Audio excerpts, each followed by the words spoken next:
మన దేశంలో రోజుకు 1200లకు మీదనే టక్కర్లు అవుతుంటే రోజుకు 485 మంది దాకా కాలం చేస్తున్నారు.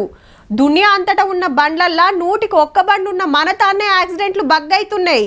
ఇక బుత్తంతలా పానాలు కాపాడుకొని కాలు రెక్కలు ఇరిగి దావకండ్ల బెడ్ ఎక్కటోళ్ళు బొచ్చడు మంది. అగో అసొంటోళ్ళతో పాటు దివ్యాంగులకు మంచిగా అక్కెరికొచ్చే ముచ్చట ఇది. అన్న తయారు చేస్తున్నది ఏందంటే ప్లాస్టిక్ కాలు. మొదలు పైపుని తీసుకొని గీ ఓవెన్ల 250 డిగ్రీల గర్మిల వేడి చేసి అటెన్క తీసుకొచ్చి ఇట్లా సున్నపు కాలుకు తొడుగుతుండు. అటెన్క బెల్టులు స్పాంజీలు పెడుతున్నాడు. అట్లాని రాజస్థాన్ రాష్ట్రం జైపూర్ కాళ్ళు కాదుల్లో, పక్క మన నిర్మల్ జిల్లా కోలూరులా శ్యామన్న తయారు చేస్తున్నాడు.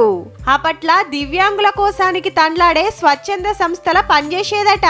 మనోని టాలెంట్ చూసి ఆళ్లే తమిళనాడు, శ్రీలంక, దక్షిణాఫ్రికాకు పంపిస్తే ట్రైనింగ్ తీసుకొని వచ్చిండు. ఇక స్వచ్ఛంద సంఘాలు క్యాంపులు పెట్టి ప్లాస్టిక్ కాళ్ళు చేతులు వంచే కార్యం పెట్టుకున్నప్పుడు తయారు చేసి పెడుతుండట. ఇంటికొచ్చిన వాళ్ళకు సుత 4000లనే తయారు చేసిస్తాడు. పైసలు తీసుకోడు, మేము బీడీలు చేస్తాము. అక్కడ వచ్చిన పైసలతోటే మేము ఇది చేస్తాము. అటు సంఘాల పని చేసుకుంటేనే ఇంటికాడ ఓ మిషన్ రెడీ చేసుకొని అన్నకు తోచినంతలా దివ్యాంగులకు ఆసరైతున్నాడు.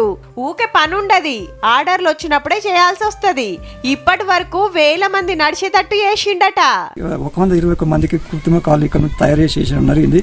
అదే విధంగా క్యాంపుల ద్వారా నా సొంత తయారీతో క్యాంపుల ద్వారా కూడా ఇక్కడ జగిత్యాల, నిర్మల్, కామారెడ్డి, నాందేడ్, నిజామాబాద్, నిర్మల్, బైన్సా ఏరియాల నుంచి కూడా అందరిని ఇప్పటి వరకు నేను ఒక 6000 మందికి చిల్లర పైన తయారు చేసి ఏపించి నడిపించడం జరిగింది సార్. కాళ్ళు పెట్టించుకొని నడుచుకుంటా వాళ్ళ పనులు వాళ్ళు వేసుకుంటుంటే సంబురం అనిపిస్తుందని చెప్పుకుంటా చిన్న మురిపెం కాదు శ్యామన్నది. చేనుల పని చేస్తూ ఇప్పుడు నీళ్ళు కూడా నీళ్లు పారిస్తున్నారు.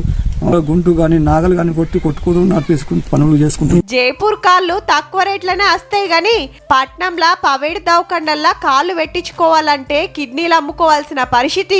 అసొంటిది అగ్వలనే నడిపిస్తున్నాడంటే గిరేటే.